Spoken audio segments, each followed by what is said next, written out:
Destruction des 18 000 tonnes de riz avariées à la décharge de Kosiouan sur l'autoroute du Nord, c'est aujourd'hui.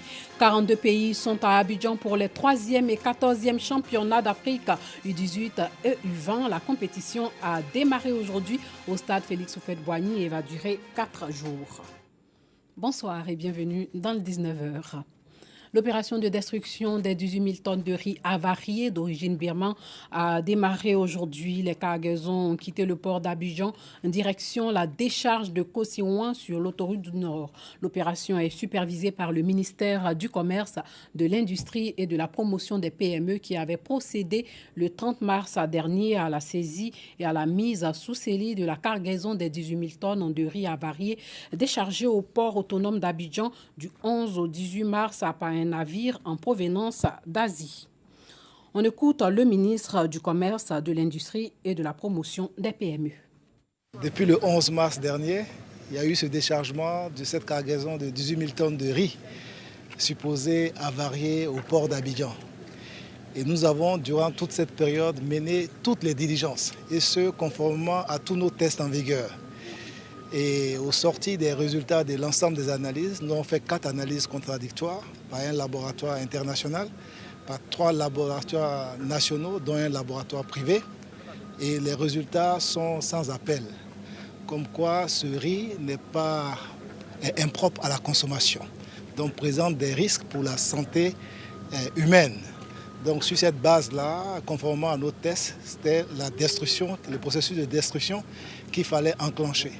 Donc c'est ce que nous avons fait avec vraiment tous les acteurs qui sont concernés et tous les ministères concernés, notamment le ministère en charge de la salubrité et de l'assainissement, qui nous a vraiment aidés, qui nous a appuyés pour qu'aujourd'hui nous soyons ici au centre de valorisation et d'enfouissement de Kosiouan pour décharger effectivement ce riz avarié et également pour que la destruction puisse être effective au vu et au su de tout le monde.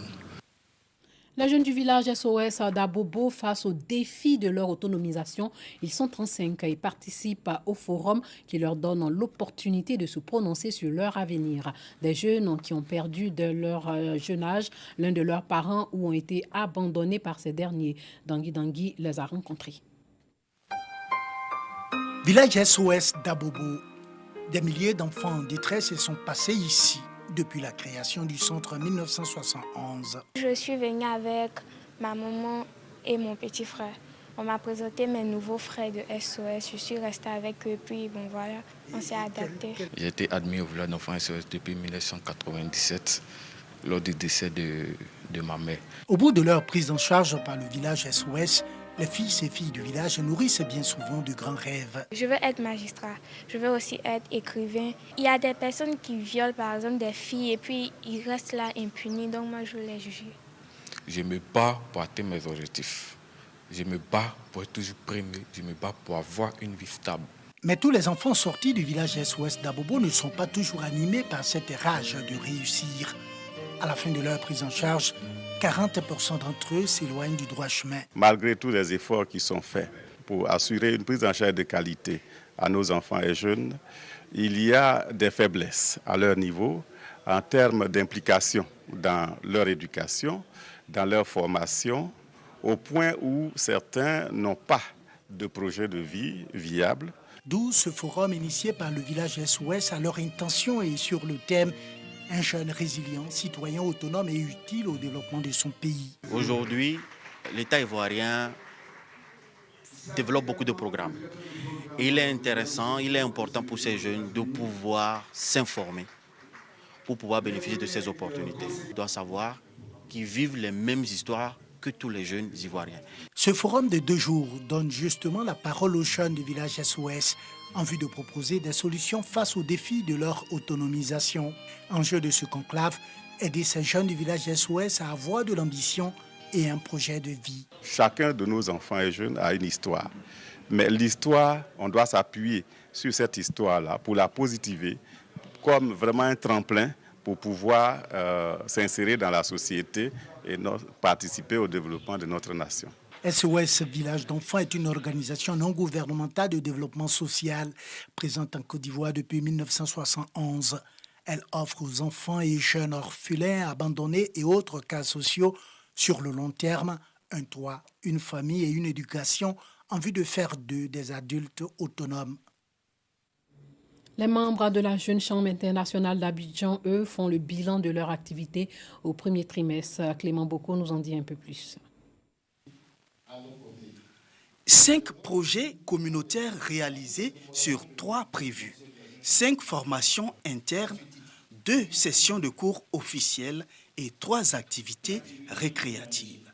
C'est le bilan du premier trimestre de la Jeune Chambre internationale Abidjan Prestige. Il est important de s'arrêter à un moment de son fonctionnement pour voir qu'est-ce qui a été fait, qu'est-ce qui a amélioré, comment faire pour contourner les obstacles ou bien améliorer l'exécution. Ce qui nous a été donné de voir ce soir, c'est que beaucoup a été fait et beaucoup est en train d'être fait.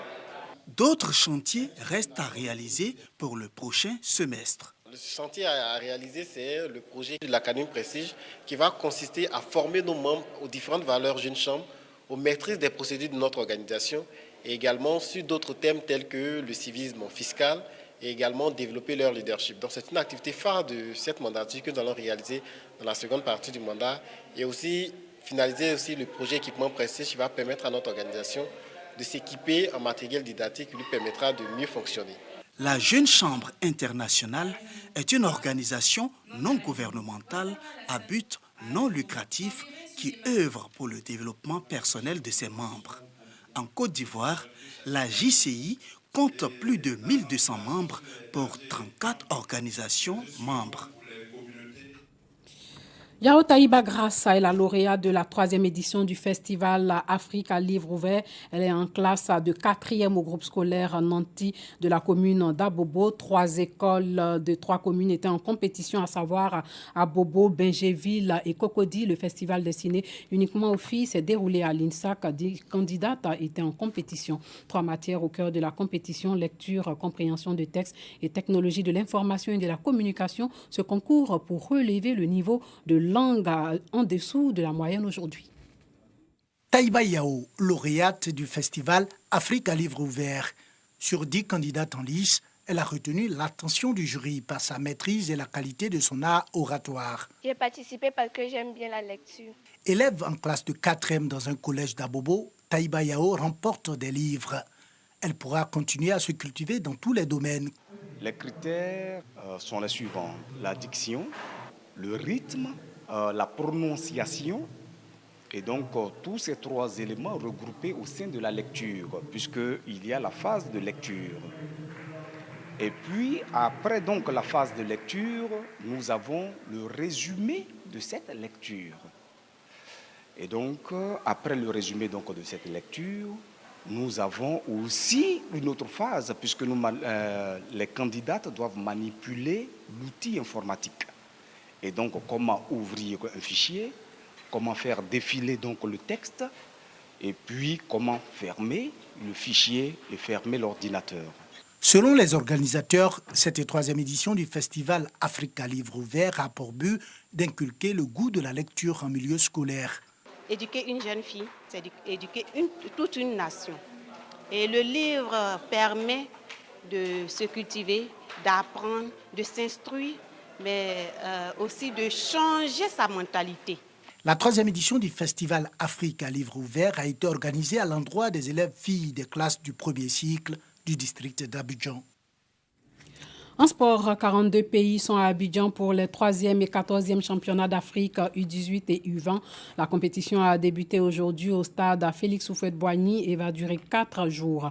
Les 40 épreuves de la compétition vont se jouer entre 20 filles et 20 garçons. Muriel Aouré a animé une conférence en marge de ce championnat. Et puis la Côte d'Ivoire dans le groupe A, ainsi on a décidé le tirage au sort de la 2e édition du tournoi dames de l'UFOA-B, Union des fédérations ouest-africaines de football, qui s'est déroulé aujourd'hui ici même à Abidjan. Les 8 pays qui sont engagés pour les hostilités ont été repartis en 2 groupes A et B pour cette compétition. La Côte d'Ivoire hérite donc de la poule A avec le Togo, le Sénégal et le Ghana. La Côte d'Ivoire abritera pour la seconde fois la Coupe UFOA-B des dames. 8 pays seront en compétition pour ce tournoi de football féminin. Selon le classement de la FIFA, la Côte d'Ivoire et le Nigeria sont respectivement les têtes de liste des 2 poules. Sont logés dans la poule A la Côte d'Ivoire, le Togo, le Sénégal et le Ghana vainqueurs de la précédente édition. Dans la poule B, on retrouve le Nigeria, le Burkina Faso, le Niger et le Mali. La Côte d'Ivoire sera opposée au Togo pour le match d'ouverture au stade Robert Champroux. Les filles de Touré Clémentine connaissent désormais leurs adversaires pour ce tournoi régional. C'est un tournoi comme tout autre. Nous nous préparons et nous allons aborder cette rencontre de la même manière que nous abordons toutes nos compétitions internationales. J'ai un groupe de joueuses très jeunes. Elles sont très jeunes et elles sont pour la plupart à leur première sélection. Voilà, donc c'est des joueuses qui ont besoin d'expérience, qui ont besoin de jouer, qui ont besoin de s'aguerrir. Tirage favorable, puisque c'est encore les mêmes équipes qui vont compétir. On se connaît déjà. J'espère que nous allons donner le meilleur de nous-mêmes. Nos filles vont donner le meilleur d'elles-mêmes pour pouvoir vraiment avancer dans ce tournoi-là. Le tournoi se tiendra du 8 au 18 mai 2019 au stade Robert Champroux de Marcory et au Parc des Sports de Trècheville. Au lendemain de l'incendie qui a ravagé la cathédrale, des veillées de prière s'organisent à Paris et dans toute la France. Les dons promis par plusieurs grandes fortunes et entreprises pour la reconstruction de la cathédrale Notre-Dame de Paris, dévastée hier par le feu, tournaient ce soir autour de 700 millions d'euros auxquels doivent être ajoutés plusieurs engagements en nature. Dangui. Au lendemain de l'incendie qui a ravagé une partie de la cathédrale Notre-Dame de Paris, les pompiers poursuivent les opérations de sécurisation et de stabilisation du monument. Alors que la cathédrale, cœur battant de la capitale française, brûlait, la sidération, l'incrédulité et l'effroi s'emparaient de la toile et des réseaux sociaux. Une foule de touristes et de badauds se presse aux abords de Notre-Dame de Paris, malgré les interdictions d'accès mises en place par la police. C'est un monument historique. Même les catholiques, les religions, tout ça, ils nous donnent quelque chose. Même on respecte beaucoup les religions catholiques parce que c'est un monument historique de plus de 800 ans, 13e siècle. Alors moi j'ai déjà visité peut-être 23, 30 fois ici. Mais c'est une grande tristesse pour moi.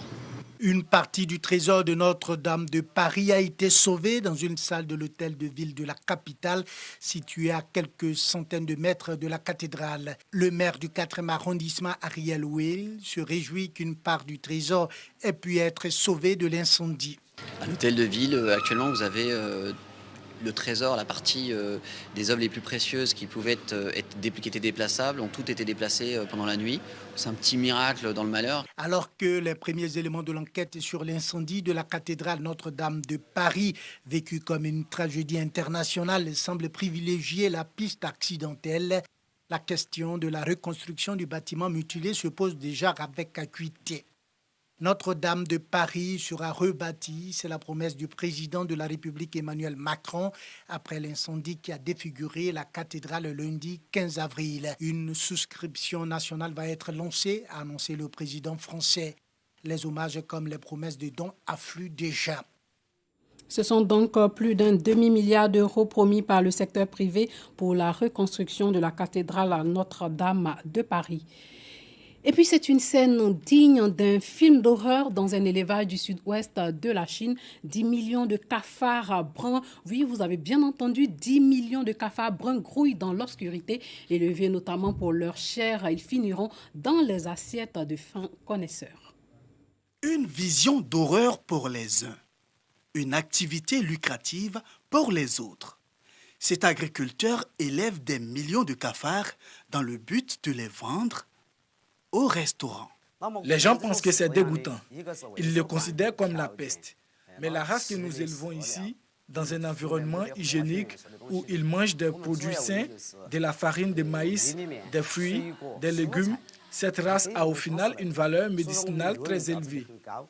Et visiblement, les cafards ne sont pas seulement bons pour la santé. C'est la première fois que j'en mange. Jusque-là, j'avais l'habitude de les tuer. Mais franchement, je trouve ça délicieux. Li Bingkai rêve désormais de créer des pommades et des patchs médicaux à base de cafards.